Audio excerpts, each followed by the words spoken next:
It's good to see you again. It's been so long since you've been here. You had me today in the studios of Unity 93.3 FM from the hills of ZINARIYA here in just north of Plateau State, Nigeria, the home of peace and tourism. And the program is Unity Trend this morning. And of course, Beatrice Adamo Iji remains my name. You can just call me Kobe and I'll be just fine. It's good to know that you are tuned to your radio set, and of course those of you following us on TV, I still want to say thank you for being there in the studio this morning. I am not alone. I have lots of people, and together we'll make sure that today's edition of our Unity Train becomes an interesting one, just like we've always had it. And so in the studio with me to discuss how all the segments, particularly review segment, is Professor P.H. Bamayi, someone who believes that Nigeria is a great nation. Even when people are fleeing out of the country, he still believes that this country has a lot to stay back and make it work. It's not working to some extent, it's working at some angles, but Professor Bamayi is having a lot of people choosing to go the path he has chosen, just to remain in Nigeria and then make sure it works as expected. Thank you for being there. I'll let Professor to say good mornings to our listener and our viewer, even out there. Prof, good morning. Good morning, Kubi. Our viewers and listeners, beautiful, wonderful good morning to you. Or if you're in other parts of the world, good afternoon or good evening, wherever you are in the world. This is FM Radio 93.3 FM and Unity TV. And this wonderful Friday, and we are believing God that it's going to be a beautiful weekend. And so we can say, like they say, thank God it's Friday. Yes. Thank God it's a Friday. So it's a Friday, and every Friday comes with lots of blessings, especially because we have those who would, have to stay for a day to worship in a week. By the way, we worship every day. For Friday is a special day, and so let's do the needful and make sure our worship today becomes great and acceptable unto God Almighty. Happy Jumat Mubarak to all our Muslim Ummah.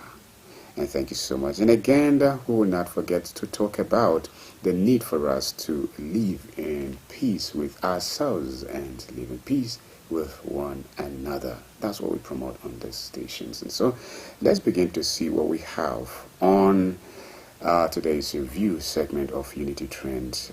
Is a very sad one on the plateau.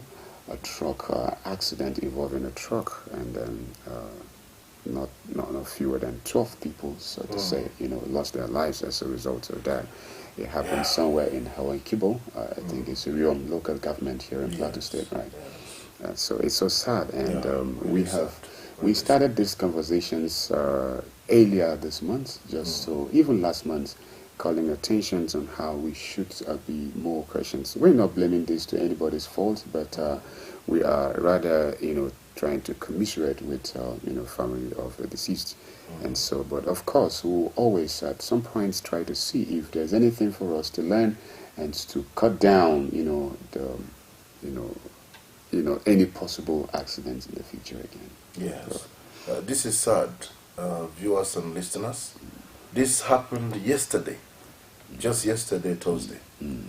It is said that this articulated vehicle, a trailer, was going from Jos, and as it was ascending this Hawan Kibo, according to the road safety personnel, there was a brake failure. So the driver lost control, and the trailer ran into a ditch. And when that happened, 11 people died on the spot, because this trailer was carrying bags of grains as well as human beings. And it is not good to carry human beings and grains together. You look at some of these trucks, they will carry human beings and cattle together. They'll pack human beings with animals, and it is not right. In this case, it's human beings and grains. several bags of grains. So when this happened, 11 people were already dead on the spot. One of them died on the way as they were taking him for treatment. So 12 people died yesterday, while several others have been injured. Now, this is December. It's a time that there are lots of journeys, official, private, commercial vehicles, trailers conveying goods from one part of the country to the other. This is a time for drivers to be extra careful. This is a time for drivers to be extra vigilant. Even passengers should be extra vigilant. If your driver is not doing very well, caution him. Tell him, look, you are overspeeding. Tell him you are being reckless, because it is your life. It is your life. We've lost 12 lives. 12 wonderful, beautiful lives have been lost. And our heart goes out to the families of the bereaved families. We pray that may their souls rest in peace. And we hope that other drivers can learn to be more careful. Brake failure is something that can be averted. Because brakes don't just fail suddenly while you're moving. They must have been giving you a signal. Did that driver check his brakes, the brake pads, the brake fluid before embarking on that journey? When was the last time the brakes were serviced? And you know, trailers need constant servicing because of the weight of the trailer. If it is going uphill or it is descending downhill, the weight, the momentum with which it moves, your brakes need to be fantastically good to be able to stop the vehicle from moving. So did this driver take all the necessary precautions? Apart from that, this vehicle must have been overloaded with human beings and with bags of grains. You know, because these people do these things to maximize profit, especially towards the end of the year. And when they are doing that, they don't care about the lives of the passengers, the lives of the other road users, because this is a lone accident. It's not as if he had a collision with another, maybe a reckless driver coming from the opposite direction. No. This trailer had this accident alone. So it was a lone accident due to brake failure, and the brake failure is due to negligence of the driver, lack of maintenance of the vehicle, knowing that he will be traveling yesterday, he did not bother to maintain the vehicle.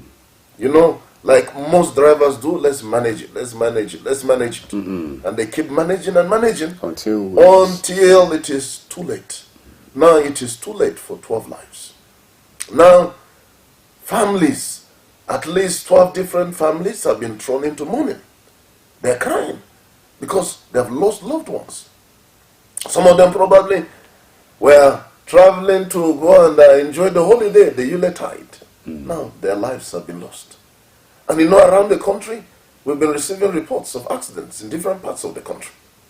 So we want to really call out to our drivers. Please, this is December. The year is about to end. Be careful on the road. Before you go out and start driving, check your vehicle. Is the engine okay?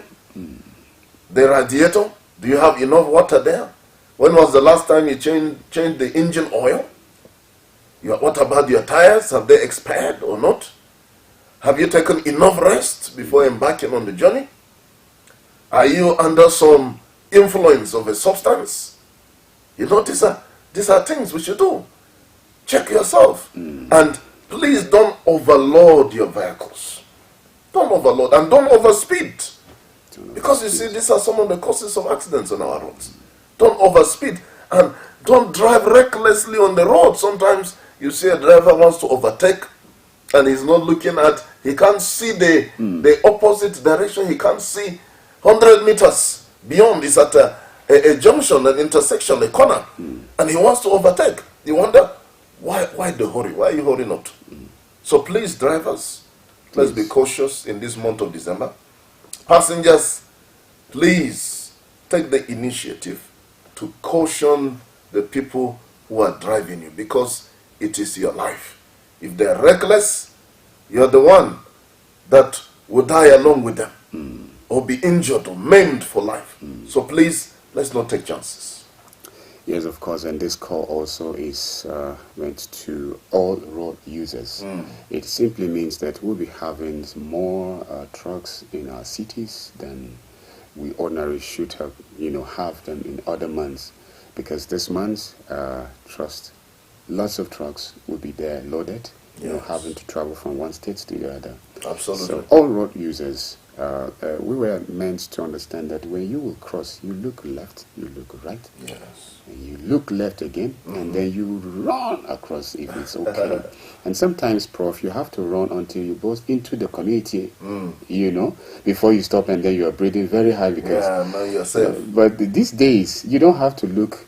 And then dualizations of many of our street roads these days make you just want to look at the directions and then you cross. You don't do that now because we have many people, cars, plying the road that is against, and then people like that will always want to do it very quickly so that they get to the next junction where they could just, they're driving against traffic. And coming in the opposite direction. And you think because they don't want to go and use the U-turn or the runabout. The U-turn is too far because they will burn fuel. And so instead of burning fuel to go and take the right thing, and then they prefer just to cut corners, shortcuts, and then you have people just looking at just this direction, thinking it's safe, unknown to them, right behind.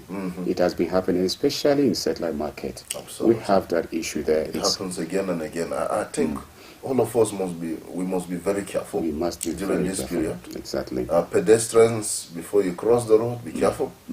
Take necessary precautions. Look left, right, again and again. Before you again, be sure. Especially when it's a dual carriage road. So that you can go at least to the middle demarcation. Yes. And take a breath. Take another look. And look at the road very well. Left, right. Sometimes you need to even look behind. Yes. Yeah, because reckless drivers have hit pedestrians from behind. And then take all the precautions before you cross the road. So we pray that God will keep us safe. This Hawan Kibo is notorious for accidents. It's notorious because you're going uphill or descending downhill.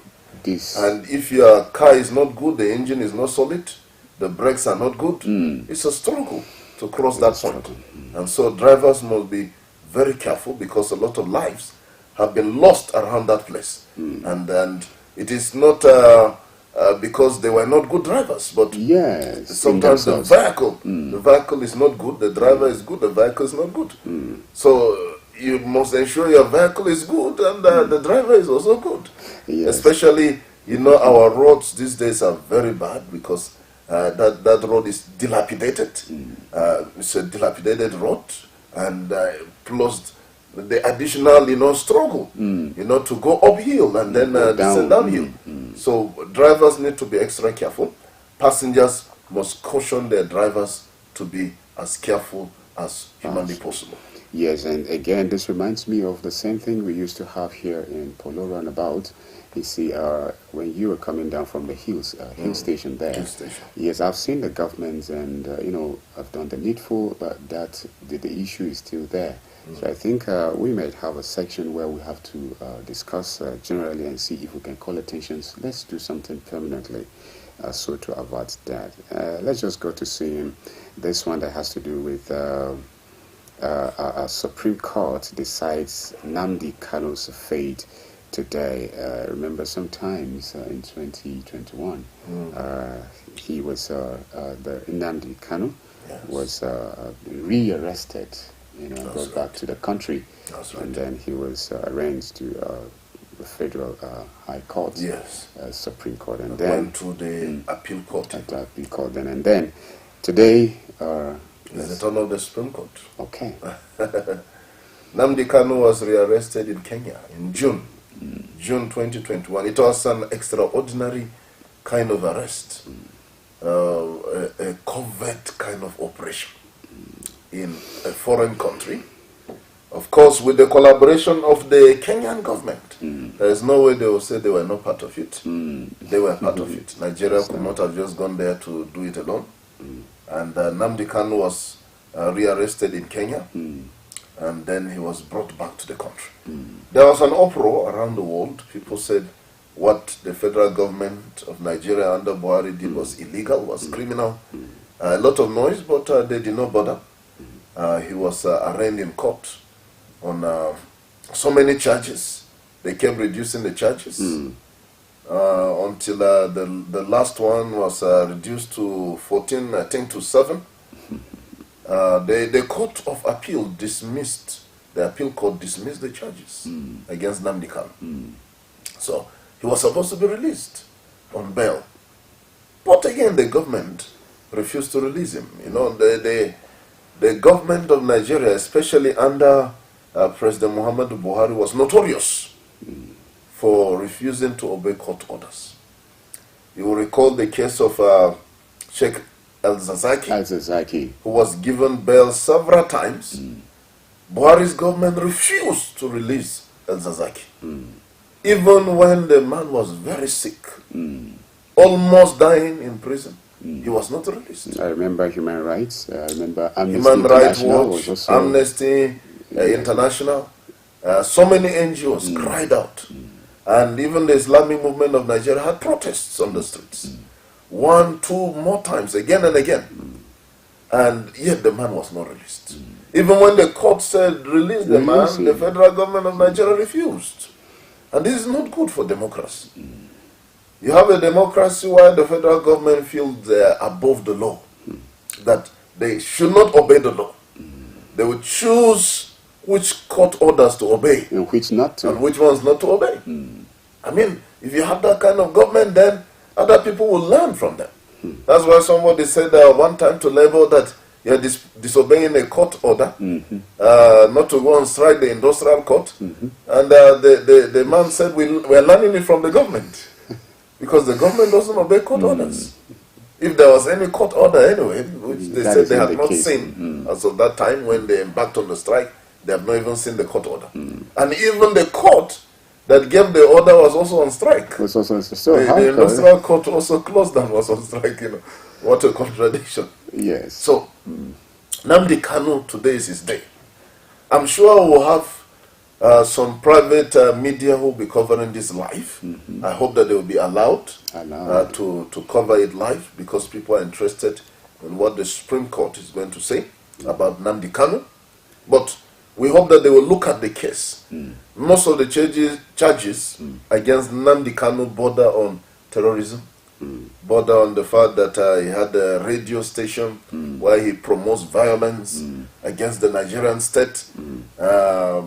He is a member of a proscribed group, in fact a leader of hip-hop, and that he has been involved in violence against citizens of Nigeria at home and abroad.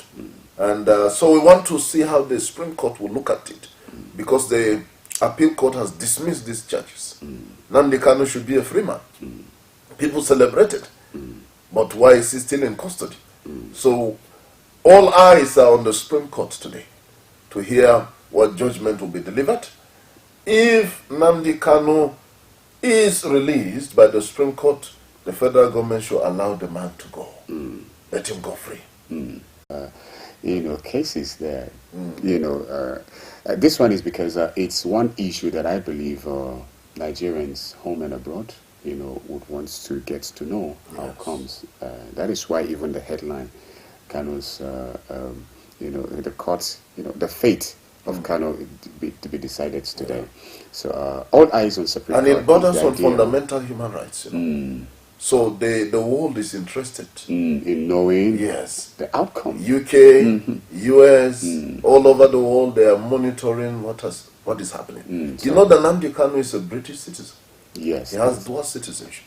He's a Nigerian, but he's also a British citizen. So Britain will be very interested in this case. And people around the world are interested. Nigerians in the diaspora especially are interested in this case. So we hope that the judiciary will do what is right. So that is our own all eyes on Supreme Court. All eyes on the Supreme Court. All right, thank you. And now, very quickly, Nigerian universities, others no longer need waivers to fill vacancies. This one is credited to the minister. Prof, we don't have much time again, and then... You know, Professor Tahir Mamman said this just yesterday. You know, we've been talking about IPs and the rest. Yesterday, Dr. Issa was talking about it. Yeah, exactly. So when you finished, there was an occasion where the minister had to talk about this waiver. All right. Before, under IPs, if the university wants to employ new staff, they need approval from the governing council, which they can get easily, the university governing council. But then they will need approval from the NUC. They will need approval from IPs. They will need approval from the Federal Character Commission. They will need a waiver from the head of service of the Federation. Because there is an embargo on employment. And then they will be allowed to employ a certain number of people, and then so many eyes, so many people will be interested.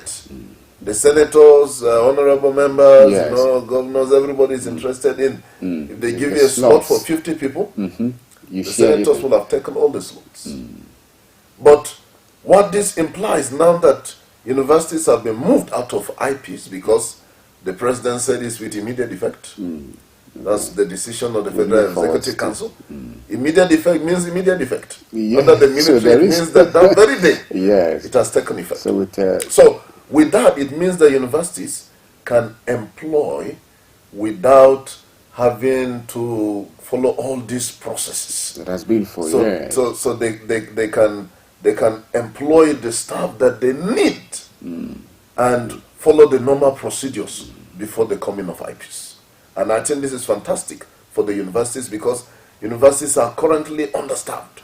One lecturer is doing the work of 10 other lecturers because of the Japa syndrome that we've had, and many lecturers who have retired that have not been replaced, admin staff, technical staff who have retired and have not been replaced, some who have also gone to the grade beyond and have not been replaced. So this is good news for our universities.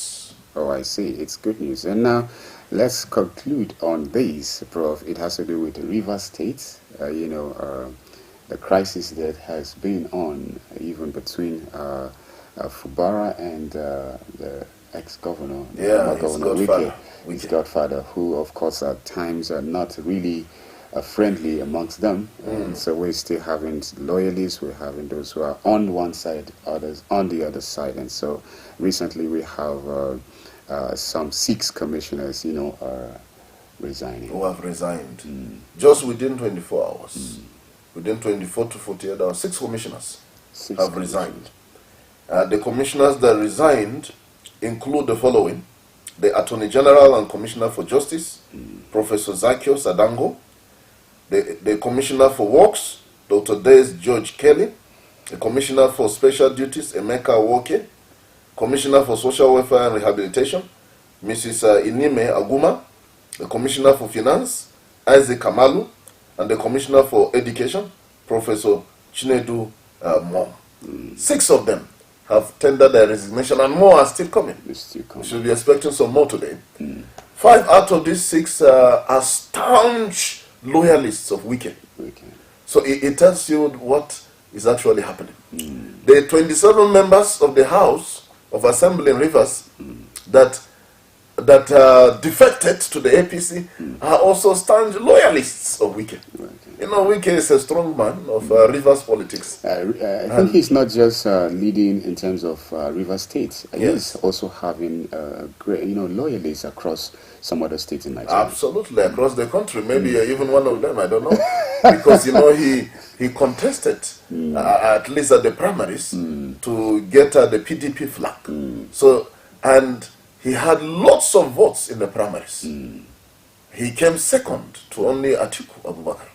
That is to tell you that he has massive support across the country, including even here in Plateau State. So, but the problem is that his insistence on interfering with the politics in River State is destabilizing the whole state. Just yesterday, the House of Assembly has been demolished. Its construction, you say? It has been demolished because they said that, there was a fire incident there. It has weakened the structure. But the state government did not follow the right procedures before doing the demolition. They just went ahead and did the demolition when you've not set up a committee of inquiry as to what happened, investigate what happened, bring a report, and then take a decision. They were in a hurry to demolition. So what is happening in Rivers is not good for Nigeria. You know why? It has ripple effects. Oh. Before you know it, the same thing can start happening in Delta, in Lagos, in the Plateau, and across the country. That is why I think, just like President Bola Ahmed Tinubu did, he brought the warring parties together and reconciled them, but it looks as if the reconciliation was not complete. Now they are fighting again. He should call Nyesom Wike his political appointee. Nyesom Wike is currently a political ministerial appointee of the president. He should call him to order. He should call Fubara, Sim Fubara, bring the two together and say, look, what you're doing is not helping your state. And in that River State, there are elders. Are there no elders in River State? Why are they allowing this to degenerate? Just yesterday, the governor presented their budget, his budget for 2024, before just 4 or 5 members of the House of Assembly. And it was approved. And he's going to sign it into law. And 27 other members of the House were not there. What kind of state is that? Why is all this happening? It is not good for democracy. There are constitutional issues here. There are legal issues here. Can 4 members of the House pass a budget against the other 27 who were not there in attendance? These are the things to look at. Okay. Why is Wike